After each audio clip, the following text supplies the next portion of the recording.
Welcome friends. आज की educational video presentation का शीर्षक संबंधित है बीए, बीकॉम, ऑनर्स अंग्रेजी, बीए, ऑनर्स राजनीति विज्ञान, साथ ही बीए, ऑनर्स अर्थशास्त्र के जेनरिक इलेक्टिव सब्जेक्ट इतिहास सेमेस्टर 1 से। हमारी पुस्तक का नाम है दिल्ली, प्राचीन काल से प्रारंभिक आधुनिक इतिहास के निर्माण तक। और आज का हमारा टॉपिक है तुगलक वंश और वास्तुकला। प्रश्न: तुगलक वंश के बारे में संक्षेप में वर्णन कीजिए। तुगलक वास्तुकला का भी वर्णन कीजिए। उत्तर: तुगलक वंश सन 1320 से लेकर 14वीं शताब्दी के अंत तक चला। पहले शासक गाजी मलिक ने अपना नाम घियाथ अल-दीन तुगलक रखा और इसे विद्वानों के कार्यों में तुगलक शाह के रूप में भी जाना जाता है। वह विनम्र मूल के थे, लेकिन आमतौर पर एक मिश्रित तुर्क पंजाबी लोगों के रूप में माने जाते थे। घियाथ अल-दीन ने 5 साल तक शासन किया और दिल्ली के पास तुगलकाबाद नाम का एक शहर बसाया।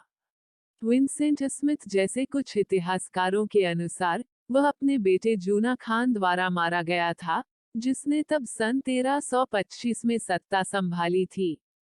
जूना खान ने अपना नाम मोहम्मद बिन तुगलक रखा और 26 वर्षों तक शासन किया। उनके शासन के दौरान दिल्ली सल्तनत भौगोलिक पहुंच के मामले में अपने चरम पर पहुंच गई, जिसमें अधिकांश भारतीय उपमहाद्वीप शामिल थे। मोहम्मद बिन तुगलक एक बुद्धिजीवी था, जिसे कुरान, फिक्ह, कविता और अन्य क्षेत्रों का व्यापक ज्ञान था। वह अपने रिश्तेदारों और वजीरों मंत्रियों पर भी गहरा संदेह करता था, अपने विरोधियों के प्रति बेहद गंभीर था, और ऐसे फैसले लेता था जिससे आर्थिक उथल पुथल मच जाती थी। उन्होंने चांदी के सिक्कों के अंकित मूल्य के आधार धातुओं से सिक्कों का खनन करने का आदेश दिया, जो विफल रहा क्योंकि आम लोगों ने अपने घरों में मौजूद आधार धातु से नकली सिक्कों का खनन किया और उन्हें कर और जजिया का भुगतान करने के लिए इस्तेमाल किया। मोहम्मद बिन तुगलक ने दिल्ली सल्तनत की दूसरी प्रशासनिक राजधानी के रूप में वर्तमान भारतीय राज्य महाराष्ट्र इसका नाम बदलकर दौलताबाद में देवगिरी शहर को चुना। उसने दौलताबाद में बसने के लिए अपने शाही परिवार, रईसों, सैयदों, शेखों और उलेमा सहित दिल्ली की मुस्लिम आबादी के लिए अनिवार्य प्रवास का आदेश दिया। पूरे मुस्लिम अभिजात वर्ग को दौलताबाद में स्थानांतरित करने का उद्देश्य उन्हें विश्व विजय के अपने मिशन में शामिल करना था। उन्होंने प्रचारकों के रूप में उनकी भूमिका देखी, जो इस्लामी धार्मिक प्रतीकवाद को साम्राज्य की बयानबाजी के अनुकूल बनाएंगे, और यह कि सूफी अनुनय विनय करके दक्कन के कई निवासियों को मुस्लिम बना सकते हैं। तुगलक ने क्रूरतापूर्वक उन रईसों को दंडित किया जो दौलताबाद में जाने के इच्छुक नहीं थे, उनके आदेश का पालन न करने को विद्रोह के बराबर मानते थे। फरिश्ता के अनुसार, जब मंगोल पंजाब पहुंचे, तो सुल्तान ने अभिजात वर्ग को वापस दिल्ली लौटा दिया, हालांकि दौलताबाद एक प्रशासनिक केंद्र के रूप में बना रहा। अभिजात वर्ग के दौलताबाद में स्थानांतरण का एक परिणाम सुल्तान के प्रति नफरत थी, जो उनके दिमाग में लंबे समय तक बनी रही।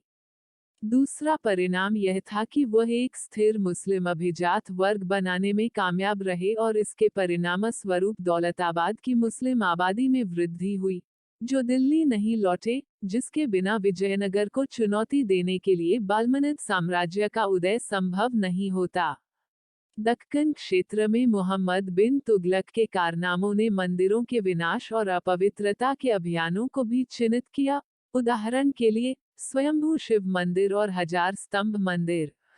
मोहम्मद बिन तुगलक के खिलाफ विद्रोह सन 1327 में शुरू हुआ, जो उसके शासनकाल में जारी रहा, और समय के साथ सल्तनत की भौगोलिक पहुंच कम हो गई। विजयनगर साम्राज्य की उत्पत्ति दक्षिणी भारत में दिल्ली सल्तनत के हमलों की सीधी प्रतिक्रिया के रूप में हुई और दक्षिण भारत को दिल्ली सल्तनत के शासन से मुक्त कराया। सन 1330 के दशक में मोहम्मद बिन तुगलक ने हिमालय पर अपनी सेना का हिस्सा भेजकर चीन पर आक्रमण करने का आदेश दिया। हालांकि वे कांगड़ा राज्य से हार गए थे। उनके शासनकाल के दौरान सन 1329 से सन 1332 तक आधार धातु के सिक्कों जैसी उनकी नीतियों से राज्य का राजस्व गिर गया। पूरे राज्य में अकाल, व्यापक गरीबी और विद्रोह बढ़ गया। सन 1338 में उसके अपने भतीजे ने मालवा में विद्रोह कर दिया, जिस पर उसने हमला किया, पकड़ा पर वह भाग गया। 1339 तक स्थानीय मुस्लिम राज्यपालों के अधीन पूर्वी क्षेत्रों और हिंदू राजाओं के नेतृत्व वाले दक्षिणी भागों ने विद्रोह कर दिया और दिल्ली सल्तनत से स्वतंत्रता की घोषणा की। मुहम्मद बिन तुगलक के पास सिकुड़ते साम्राज्य का जवाब देने के लिए संसाधन या समर्थन नहीं था। इतिहासकार वाल्फोर्ड ने बताया है कि आधार धातु सिक्का प्रयोग के बाद के वर्षों में मुहम्मद बिन तुगलक के शासन के दौरान दिल्ली और अधिकांश भारत को गंभीर अकाल का सामना करना पड़ा। 1347 तक बहमनी सल्तनत दक्षिण एशिया के दक्कन क्षेत्र में एक स्वतंत्र और प्रतिस्पर्धी मुस्लिम साम्राज्य बन गया था। मुहम्मद बिन तुगलक की मृत्यु सन 1351 में गुजरात में दिल्ली सल्तनत के खिलाफ विद्रोह कर रहे लोगों का पीछा करने और उन्हें दंडित करने की कोशिश के दौरान हुई थी। इसके बाद फिरोज शाह तुगलक सन 1351 से सन 1388 सफल हुआ, जिसने सन 1359 में 11 महीने तक बंगाल के साथ युद्ध छेड़कर पुरानी राज्य सीमा को फिर से हासिल करने की कोशिश की। हालांकि बंगाल का पतन नहीं हुआ। फिरोज शाह ने 37 वर्षों तक शासन किया।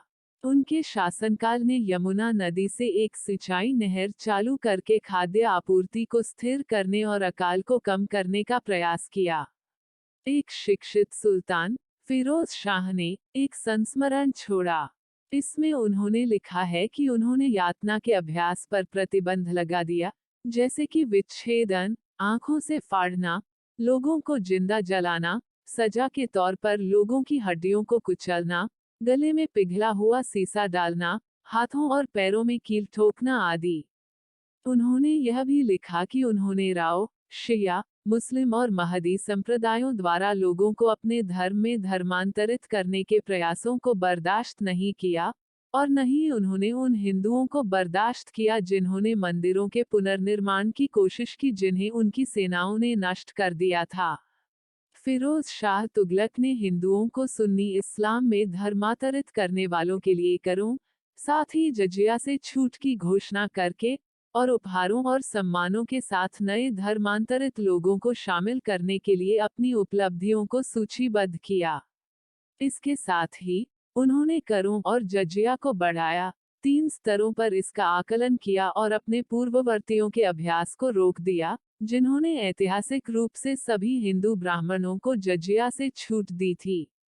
उन्होंने अपनी सेवा में और मुस्लिम रईसों के गुलामों की संख्या में भी काफी विस्तार किया। फिरोज शाह तुगलक के शासनकाल में अत्याचार के चरम रूपों में कमी, समाज के चुनिंदा हिस्सों के पक्ष में कमी, लेकिन असहिष्णुता और लक्षित समूहों के उत्पीड़न में भी वृद्धि हुई, जिसके परिणामस्वरूप आबादी के महत्वपूर्ण हिस्से इस्लाम में परिवर्तित हो गए। फिरोज शाह तुगलक की मृत्यु ने अराजकता और राज्य का विघटन पैदा कर दिया। इस राजवंश के अंतिम शासकों ने खुद को सन 1394 से सन 1397 तक सुल्तान कहा। नसीरुद्दीन महमूद शाह तुगलक, फिरोज शाह तुगलक के पोते, जिन्होंने दिल्ली से शासन किया था, और फिरोज शाह तुगलक के एक अन्य रिश्तेदार नासिरुद्दीन नुसरत शाह तुगलक थे, जिन्होंने फिरोजाबाद से शासन किया, जो दिल्ली से कुछ मील की दूरी पर था। 1398 में तैमूर के आक्रमण तक दोनों रिश्तेदारों के बीच लड़ाई जारी रही। तैमूर, जिसे पश्चिमी विद्वानों के साहित्य में तामिरलिन के नाम से भी जाना जाता है, तैमूरी साम्राज्य का तुर्कीकृत मंगोल शासक था।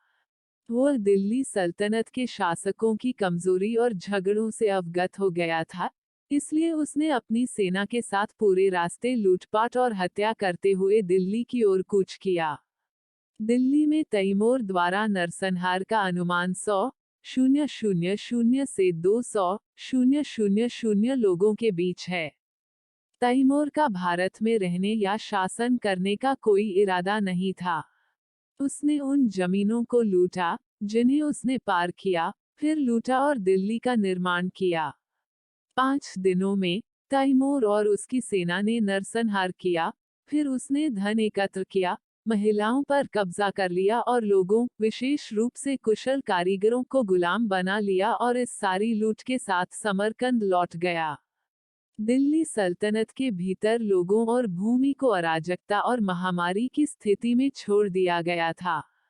नासिरुद्दीन महमूद शाह तुगलक, जो तैमूर के आक्रमण के दौरान गुजरात भाग गए थे, लौट आए और उन्होंने नामात्र तुगलक वंश के अंतिम शासक के रूप में अदालत में विभिन्न गुटों की कठपुतली के रूप में शासन किया।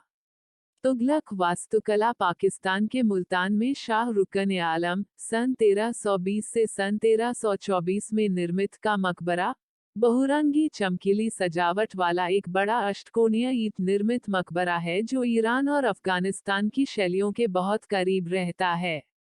लकड़ी का उपयोग आंतरिक रूप से भी किया जाता है। यह तुगलक वंश सन 1320 से सन 1413 का सबसे पहला प्रमुख स्मारक था, जिसे इसके विशाल क्षेत्र के निरंतर विस्तार के दौरान बनाया गया था।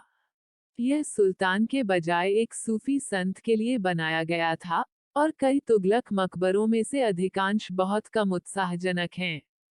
राजवंश के संस्थापक गियाथल-दीन तुगलक की कब्र अधिक महत्वपूर्ण व प्रभावशाली है। एक हिंदू मंदिर की तरह, यह एक छोटे अमलका और कलश की तरह संरचित है। पहले उल्लिखित इमारतों के विपरीत, इसमें पूरी तरह से नक्काशीदारी का अभाव है, और यह ऊंची दीवारों के साथ एक परिसर में स्थित है। इन दोनों मकबरों की बाहरी दीवारें थोड़ी अंदर की ओर झुकी हुई है। तुगलक के पास सरकारी वास्तुकारों और बिल्डरों का एक दल था। इसने कई हिंदुओं को रोजगार दिया। उन्होंने कई इमारतें और एक मानकीकृत वंशवादी शैली छोड़ी।